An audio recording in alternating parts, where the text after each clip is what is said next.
Hi everyone, I'm Teacher Luke, an expert Duolingo English Test teacher, and in this video I'm going to talk about an update on some important things taking place on the Duolingo English Test. I'm going to talk about three things: some new features on the Duolingo Test website, a question type being removed, and also news about my Facebook group. But before we begin, as always, if you think these type of videos are helpful, please give it a thumbs up and subscribe. It really does help me a lot. So let's get started. Official test readiness resources. So this is really great news. As you know, the Duolingo English Test is a pretty new test, so there's not that much information online on things like the different question types, how you can prepare, and things you need to do to set up your computer ready for the test. Every day I get so many comments or messages from people asking me these basic questions. But luckily now the Duolingo team have solved this problem by creating their own test readiness suite. And it's so helpful, so let's take a look at it now. So how can you access all of these test readiness materials? Well, firstly, you have to go to the official website, englishtest.duolingo.com.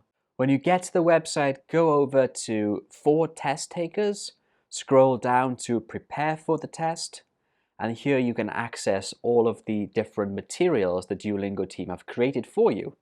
There are some really great things on this page. If you scroll down, you can see the test process, some information about the adaptive nature of the test, and then you can find this question type slider. This slider has information on every different question type on the Duolingo test. Just click the arrow to move on to the next question type. And very helpfully, in the top left-hand corner, it has some tips for each question type. And then next to it, it has information about the question type, the name of the question type, the time limit, and the sub-scores the question type contributes towards. This is really useful information. Then if you scroll down the page some more, you can take the free practice test by clicking here, some useful videos, and most importantly, in my opinion, is this test readiness guide. So this official guide is incredibly helpful for you as a test taker and myself as a test teacher because it outlines everything we need to know.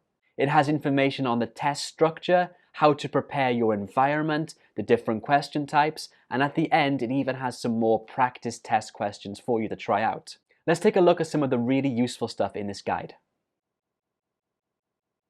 So let's take a look first at how to prepare your environment. This is so useful.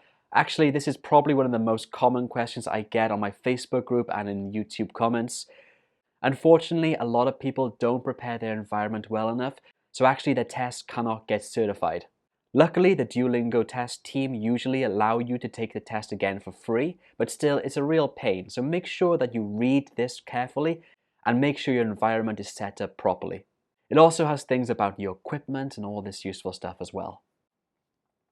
Another really useful part of this guide is the test taking questions with some general tips and strategies to help you, and lots of detailed information about each question type, including what sub-scores the question type contribute towards. All of this information is so helpful for you to study efficiently and make sure you get the score you deserve. And there's so much information in this official guide, and it even contains some practice questions with appropriate levels, so you can find out how you find the level 1 questions and also the more difficult level 3 questions as well. And of course they show you the answers, which of course is helpful.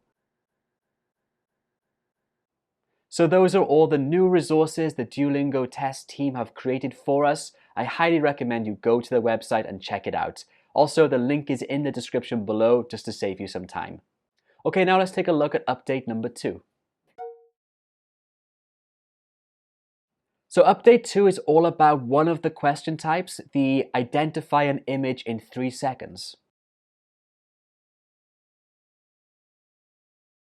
If you are a part of my Facebook community, you will know this already, but basically this question type has been taken out of the test. It got taken out of the test at some point in November and it hasn't been replaced by a new question type yet. That being said, it doesn't mean a new question type is not coming. I'm not sure exactly, but as of now, no question type has replaced this. It just got taken out. So what does this mean for you? Well, actually, unfortunately, I think that the easiest question type has been removed, so they might make this test a little bit harder for some of you. In addition, I assume it means that you will get some of the other question types more frequently in the test. And like I just mentioned, I think the 3-second image question type was probably the easiest on the test. So overall, actually, I think this test has become harder because this got removed. But that's just the way it is. It has been removed, so it's good for you to know, and you don't need to study for this question type anymore. I have removed my video preparing you for this question type, but there are some others from other creators still online, so be careful when studying with those. It's also important that you don't confuse this question type with the describe an image through speaking and writing. That question type is definitely still in the test, and actually it's a very important part of this test. So just to clarify, the 3-second identify an image one has been taken out, but the describe an image question types are definitely still on the test. The last point I want to bring up is that my Duolingo Test Facebook group has just hit over 4,500 members in just a few months. I think it's absolutely amazing how fast this group has grown, and more importantly, how supportive everyone in the group is. So guys, if you have any questions about the Duolingo English Test, or if you have any concerns about how to prepare, join this group and write your questions or concerns in the discussion, and you'll get tons of responses from different test takers and myself, and we'll help you with any questions you have. So be sure to join this group. The link is below in the description. Okay, so that's my quick update video done. If you think this was helpful, as always, write yes below in the comments, and I'll make more videos like this whenever there's something new to talk about. Okay, that's all. Thank you very much, and I'll see you soon. Take care.